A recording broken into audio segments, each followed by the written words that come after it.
Particular ba kayo sa halamang ito? Ito yung halamang hagunoy na may scientific name na Romulina adorata.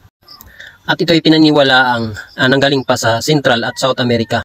Maraming health benefits ang naidudulot nito sa ating katawan.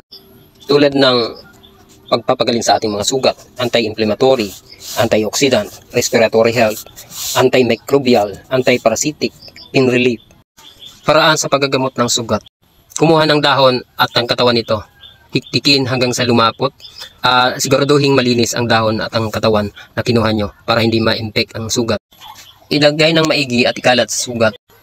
Pagkatapos takpan ng malinis na tela upang hindi ito maapektuhan o makontaminate ng anumang mikrobyo na manggagaling sa labas.